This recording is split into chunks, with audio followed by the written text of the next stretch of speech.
Bonjour à tous, voilà, je fais cette nouvelle petite vidéo pour vous parler de Nidog. Pour ceux qui ne me connaissent pas, vous pouvez trouver le lien vers mon livre sur mon blog ainsi que les adresses Facebook sous cette petite vidéo. Voilà, donc pour parler de Nidog, d'abord je vais vous lire un petit extrait de mon livre, après je vous dirai ce que j'en pense. Voilà. Alors, Nidog. Comme vous le savez, Nidog ronge une des racines de l'arbre du monde. L'arbre du monde, c'est nous.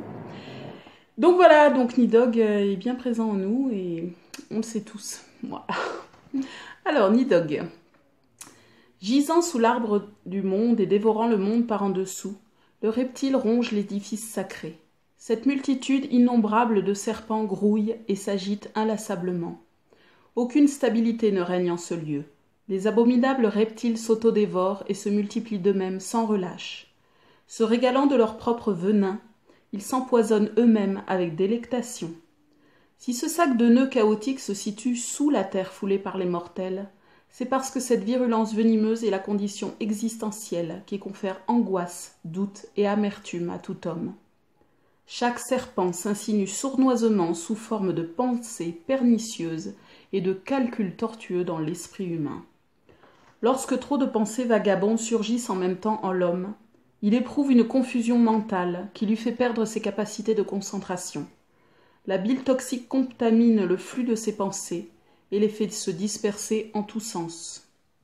Le poison cérébral empoisonne ses perceptions du monde et le pousse à se torturer les méninges.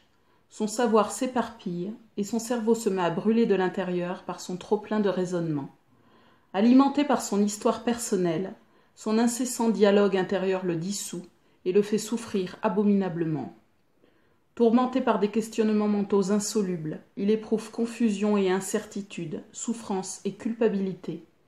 Dès que l'homme éprouve le désir de puiser son fluide vital dans la source Vergalmir, il s'empoisonne le sang et devient anxieux, troublé, angoissé. Donc voilà pour ce petit extrait. Donc vous l'aurez compris, Nidog, c'est le mental humain.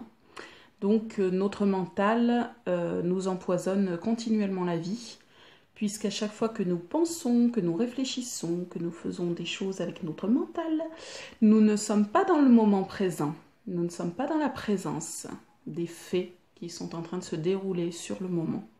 Le mental peut se raconter des histoires des mois plus tard sur un événement, où ça va durer des heures, des jours, des mois, des années parfois sur une problématique, et le mental va continuer de se torturer, de se raconter des histoires sur une problématique vécue. Mais du coup, il nous empêche d'être dans le présent. Donc c'est une torture pour nous et ça nous maintient en Midgard. Ça nous empêche d'avoir la vraie vision juste du Midgard, puisque le mental interfère continuellement sur ce que nous vivons, sur ce que nous ressentons. Le mental interfère continuellement sur nos ressentis, puisque nous ne nous laissons pas envahir complètement par nos émotions. Le mental va venir au milieu et va raconter des histoires, soit pour stopper l'émotion, en disant c'est pas bien, en posant des jugements, voilà. Donc le mental, le seul moyen pour être en Midgard, c'est de mettre une distance entre le mental et soi, c'est-à-dire devenir à nouveau observateur du mental. Pour cela, il y a un exercice que je fais tout le temps, et qui est, enfin pour moi c'est facile maintenant, mais peut-être qu'il faut de l'entraînement pour ceux qui n'ont pas l'habitude. C'est-à-dire que si mon mental devient compliqué, je me mets à l'écouter, c'est-à-dire je me mets à distance du mental, et j'écoute tout simplement la petite histoire qui se fait dans ma tête. Et comme toutes les histoires, il y a un début et une fin.